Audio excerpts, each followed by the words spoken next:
Shalom dan salam sejahtera bagi kita semua.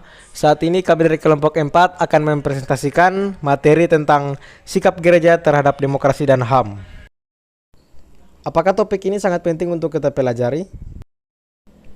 Topik ini sangat penting untuk kita pelajari karena kita harus tahu apa sikap gereja dan apa peran gereja terhadap demokrasi dan HAM. Peran gereja terhadap demokrasi dan HAM adalah gereja bertugas untuk menyatakan misi Allah di dunia ini, yaitu memberikan kasih, perdamaian, dan sukacita. Dalam kaitannya dengan misi tersebut, gereja memiliki tanggung jawab dalam bidang demokrasi dan HAM. Bentuk tanggung jawab tersebut ialah: yang pertama, melakukan peran sebagai pembawa damai sesuai yang diajarkan firman Tuhan. Yang kedua, menunjukkan keberpihakan bagi mereka yang menjadi korban pelanggaran HAM. Selanjutnya, untuk mewujudkan HAM yang baik, maka kita harus berpusat pada Matius 22 ayat 34 sampai 40. Di mana di sana terdapat dialog antara Tuhan Yesus dengan orang Farisi. Pada saat itu orang Farisi menanyakan kepada Yesus, apakah hukum yang paling utama? Lalu Tuhan Yesus menjawab, ada dua hukum yang paling utama. Hukum tersebut ialah mengasihi Allah dan mengasihi sesama. Pelaksanaan dari hukum ini haruslah seimbang. Kita tidak boleh cukup melaksanakan satu hukum saja.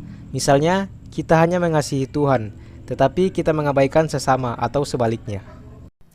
Hukum ini saling berkaitan satu sama lain, di mana ketika kita mengasihi Tuhan, maka wujud dari kita mengasihi Tuhan ialah kita mengasihi sesama kita manusia. Hukum ini juga yang berlaku bagi HAM, di mana hukum kasih ialah yang menjadi kunci agar HAM bisa terwujud dengan baik. Adapun contoh dari mengasihi Allah, yaitu melakukan perintah-perintahnya. Perintah-perintah Allah bisa kita lihat dalam Alkitab, dan itulah yang harus kita lakukan dalam kehidupan kita setiap hari. Sementara itu, contoh dari mengasihi sesama yaitu peduli, memberi pertolongan, dan rela berkorban. Selanjutnya, sikap Yesus menyangkut politik dan kekuasaan yang terdapat dalam kitab Matius 22 ayat 17 dan Matius 22 ayat 21. Di sana juga terdapat dialog antara Tuhan Yesus dengan orang Farisi. Pada saat itu orang Farisi bertanya kepada Yesus, apakah diperbolehkan membayar pajak kepada kaisar atau tidak? Lalu Yesus menjawab, berikanlah kepada kaisar apa yang kamu berikan, dan berikan kepada Allah apa yang wajib kamu berikan kepada Allah.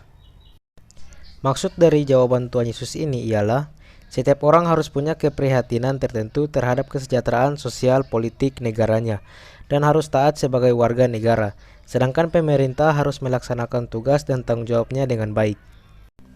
Artinya, kewajiban kita sebagai warga negara harus tetap kita lakukan. Salah satunya adalah membayar pajak. Kenapa harus membayar pajak?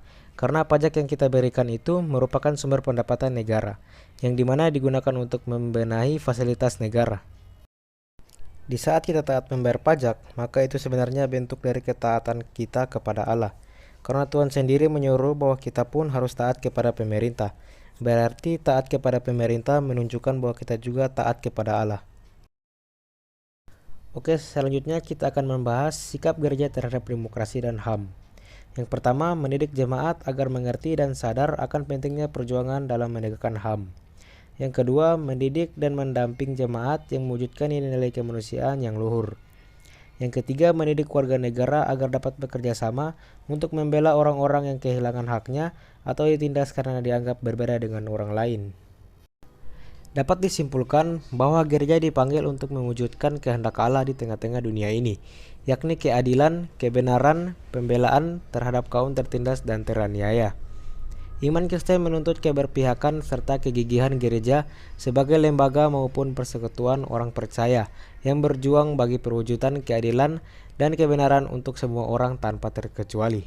Sekian presentasi dari kami, kurang lebihnya mohon maaf. Terima kasih.